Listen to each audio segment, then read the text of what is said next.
और अब बात बीएसपी की भी करते हैं। मूर्ति और स्मारक से तौबा करने के बाद मायावती अब माफिया को भी अपनी पार्टी से दूर रखने की रणनीति पर काम कर रहे हैं।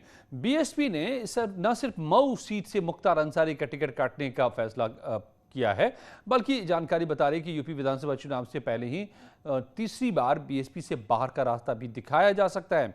वहीं अफजाल अंसारी जो गाजीपुर से सांसद हैं, उनके खिलाफ भी पार्टी एक्शन ले सकती है।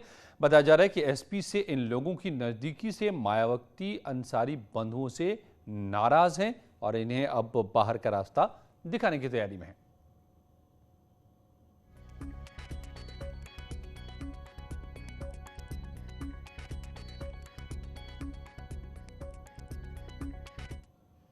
और मायावती के इस संकेत के बाद अब सियासत भी शुरू हो गई है।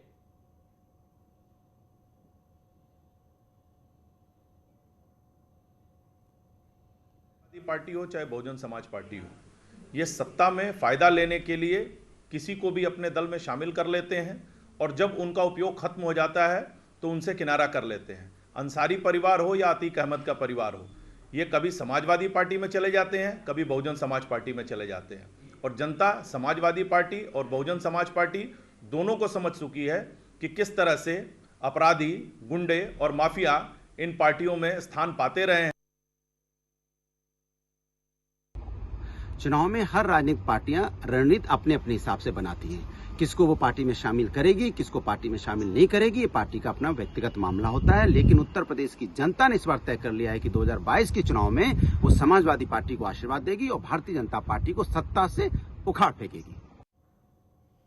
और एआईएमआईएम, जी हां, 3 दिनों से यूपी के दौरे पर आए एआईएमआईएम के अध्यक्ष असदुद्दीन ओवैसी ने बाराबंकी में आज जनसभा को संबोधित किया और मॉब लिंचिंग, सीएए, यूएपीए और ट्रिपल तलाक कानून को लेकर केंद्र सरकार पर निशाना साधा। ओवैसी ने आरोप लगाया कि सीएए विरोधी आंदोलन के दौरान यूपी में मुसलमानों को खास तौर पर टारगेट किया गया।